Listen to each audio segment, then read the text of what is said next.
Hello and welcome to episode 142 of Nuggets Dungeon Terrain. This episode's inspired by the fact that I've started to run out of space to store my tiles. Here I've revisited my thoughts for a cave or cavern series of tiles. I've decided to make this set with only 1 cm thick bases, and it won't have any 4 cm high sides. While I'm not having walls, I still want players to be able to see immediately where a wall is and where a cliffside is. The difference needs to be distinctive. I see a lot of cave systems on YouTube that have indistinct edges.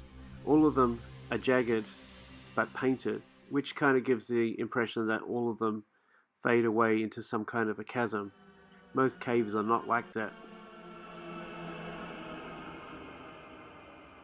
So what I've done for each section is plan roughly where models can go and then add a little bit of trim on the sides to add small stones and small rocks to represent the cave walls. Of course, I've left some flat sides blank. These will be the entrances to each tile section so that they can link up to the next tile.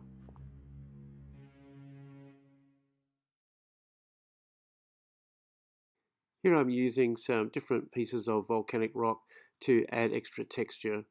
Some of them I'm pressing in quite firmly to make them deep. These will look like potholes in the bottom of the cave.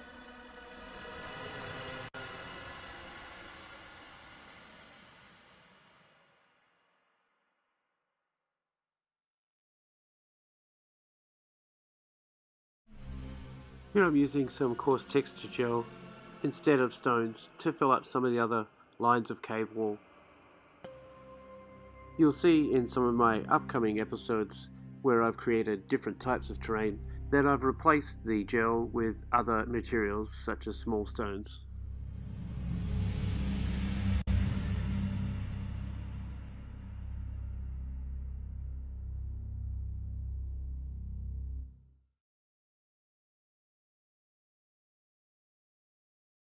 I wanted the floor in this section to have a large hole in the middle. Players can opt to climb down from this area. If they don't have a rope, they're going to have a lot of trouble climbing back. But the lower section leads to some more interesting places. This section is going to have a pool of water.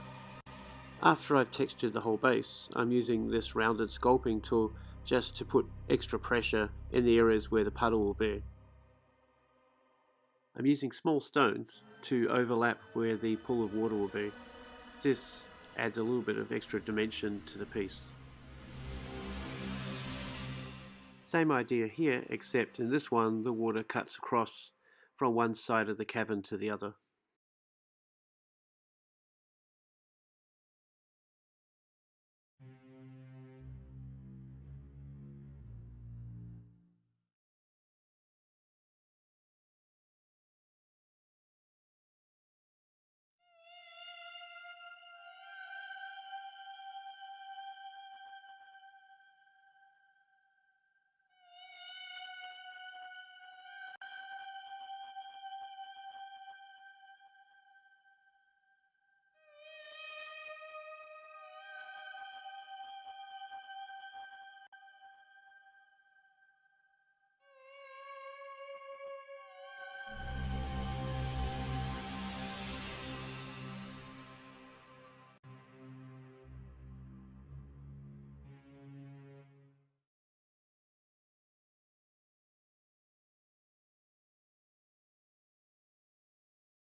In this cavern section, I've placed a magnet.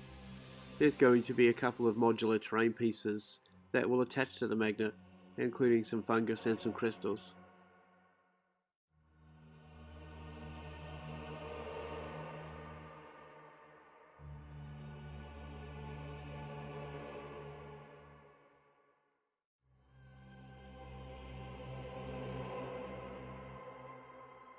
Here I've planned out my objective room using a piece of paper, and once I've checked that it's going to fit on the piece of foam, I'm just cutting around it to help mark out the area a little bit clearer.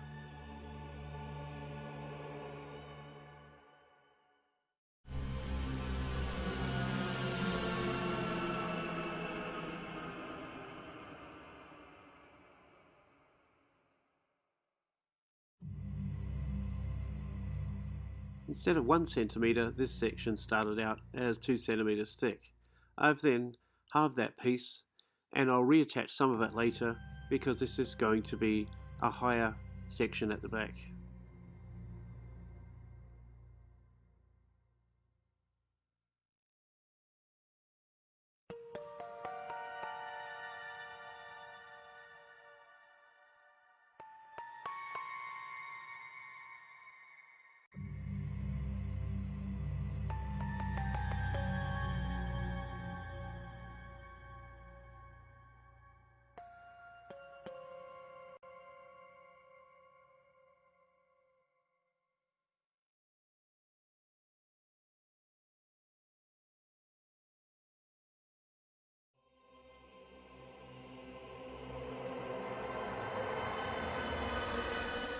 This small section is going to be the entranceway.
This long narrow passageway is one of the sections that will have a chasm edge as well as a normal cave wall. Here I'm cutting out the less jagged cave wall section, but you'll notice that when I get to the chasm part that I start to vibrate the hand backwards and forwards a lot more, making lots of little tiny micro cuts in the foam.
I'm going to put lots of stones on these two double-spaced pieces. They're going to become collapsed passage or cave-in markers.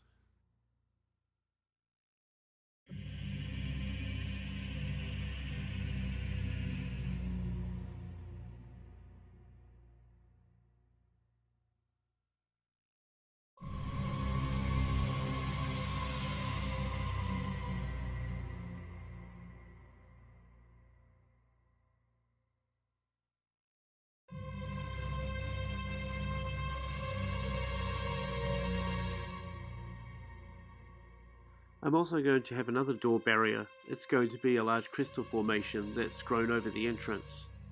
The players will have to work out how they're going to break through this section. To make these, I've just cut some thin strips of XPS foam with a lightweight wire cutter, taking off all of the angles and then using a file just to exaggerate that. I've painted all the crystals purple and then gone over it with an iridescent purple to make all of the angles shine.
So, remembering my goal was to take up less space, here's that whole set taking up half a box, sharing with another whole set, which will feature in the next episode.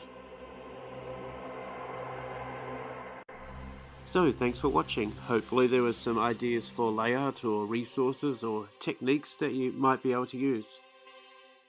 Either way, I would really appreciate if you'd hit the like button and maybe subscribe, and I'll catch you in the next episode.